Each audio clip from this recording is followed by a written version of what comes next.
This is a special edition episode.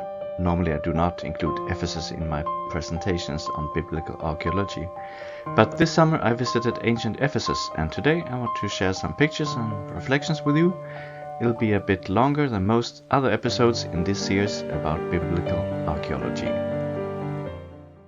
It was a real treat for me and my daughter to visit Ephesus, seeing the ancient city where Paul spent so much time.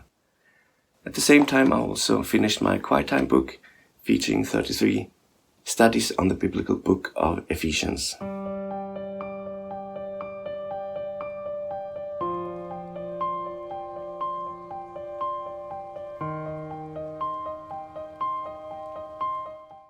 The Apostle Paul went from city to city during his missionary journeys, but when he came to Ephesus he stayed a long time, and much happened during that period. Ancient Ephesus is an amazing site, still today. If you want to read about Ephesus in the Bible, of course you can find it in Paul's missionary journeys in Acts and in his letter to the Ephesians, which is a fantastic, encouraging Christian letter. Also, Paul left Timothy to take care of the church in Ephesus, and he stayed there for decades until he died. And you can read about Ephesus directly and a bit indirectly also in the letters to Timothy and the Corinthians, and also we have Jesus' words finally in Revelation 2 directly to the church in Ephesus. If you want to go to Ephesus, you'll find it in Turkey on the west coast. It was a major city, one of the largest in the Roman Empire, with a couple of 100,000 inhabitants. It was at the end of the Silk Way, so it transported goods from Asia Minor and Asia to Ephesus, and then with the boats over to Greece and Rome and Egypt. And if you go there, you'll mainly see ruins, so consider getting a guide or reading up a lot, so you know what you're looking at. Also, it's seriously hot and no shade at all, so bring water and a hat. On the right hand side, you'll see terracotta piping lying around. There were miles of it, millennia old, leading fresh water to the houses, and how cool is that? After entering the upper part of the city, you'll see the rest of the state agora, surrounded by governmental buildings and temple, and fountain and basilica, also Roman bath, Odeon, and much more. Most of which probably are centuries older than the majority of our own countries or cultures. The Roman baths had separate rooms for cold and warm and hot facilities, and also the popular hangout room at the end, where you got the greatest and latest news. Here's a stone carving of the goddess Nike, who personified victory. Most of the figures have been taken to museums, but you can still see some of them during your walk through the city. You'll soon see the Odeon, which was used for musical events as well as some official meetings. While you walk down the streets, your mind probably wanders to Paul, who walked on the same marble stones as you are now. It was also here that the annual procession for the revered local goddess Artemis passed through. Looking left, you would see the remainder of the Domitian temple. There used to be a 7-meter tall statue of the emperor there. And not worshipping the emperor led to a lot of Christians having troubles and even painful deaths. Naturally, this was a magnificent building at the time, but now it's in ruins. But Christianity still stands 2,000 years later. You can imagine the shops, etc. on the sides of the street. Like the governmental agora, it used to be covered by a wooden ceiling, hence the columns on the sides. Here we still have a road sign showing direction to 2 different popular goals. Some prominent people were honored with a statue along the roads. This was a doctor, and we know that by the inscription. You can still read the inscription, of course you need to know Greek. There's quite a lot of inscriptions during the walk. This used to be a fountain, and let me overlay a drawing of it.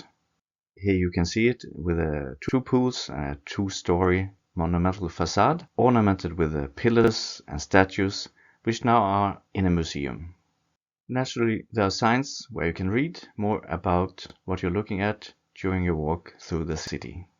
On the other side of the road you can still see some house blocks on the slope with the steps leading down to the main street. There were luxurious houses in 3 stories, quite modern, and poor people would naturally not live downtown. And the pavement of the sidewalk had beautiful mosaics, which you can see here. Now we've reached the temple of Emperor Hadrian, and next to it was a spice market.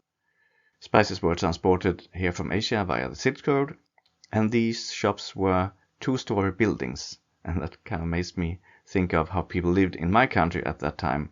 Not very luxurious, nothing with marbles, and they probably didn't even know how to read or write. On the left picture you'll see a water closet. Yeah, that's correct. They reused the water from uphill establishments, fountains and baths, and led it to these toilets. Probably Paul had to use this place a couple of times. Also, the men used to sit here for a while and talk, which also would have interested Paul, I think.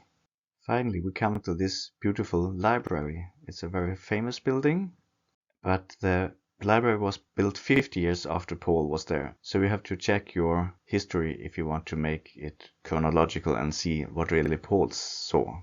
If you zoom in or get close, you can see the beautiful details that are preserved even today. Next to the library are some gates dedicated to Emperor Augustus, who we know from the Bible. The gates led to a huge commercial agora. I didn't go through them, but I took the upper marble road. From above you can see this central marketplace. It's more than 10,000 square meters, so it's really big. You could buy anything you wanted there. Again, you could see these columns around the marketplace.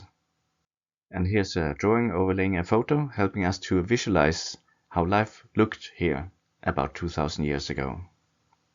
Next stop was the Grand Theater. As you can see, they now put spotlights up there, as they still use it today. It's a huge theater, seating about 24,000 people, and it's beautifully preserved to this day. And the building at the back has been drawn in for our benefit. Most amphitheaters do not have these buildings preserved. Not only time has affected this, but also the many earthquakes that were and are in this region of the world. Here's the aerial view of the theater. I walked on the marble road on the right side. Maybe that's where they chased Paul down to the theater. And it's just above the huge marketplace. On the left you can see the street going down to the harbor. And this is the harbor road. At the end there were baths, which was required for foreigners to take before entering the city. And on the right of the picture you can see the ruins of a huge school for performing arts, and behind that I found the exit. The harbor road also had shops with ceilings on both sides of the road. It kind of helps to get these drawings to imagine how life was at that time. And the Artemis temple is almost completely in ruins. It's on the other side of the mountain. I didn't make it there. This is a statue of Artemis from the time of Paul. It's now in a local museum, but loads of artifacts have been moved to the Ephesus Museum in Vienna, Austria, and many others are in the British Museum in London. Nearby you can see thousands of olive trees. Some of them are very old, like this one on the left picture. And there are also thousands of peach trees. That's all about Ephesus for now. I only included a selection of my pictures, and I hope that you are inspired. Otherwise, just read Paul's letter to the Ephesians. It's one of the most encouraging letters in the Bible.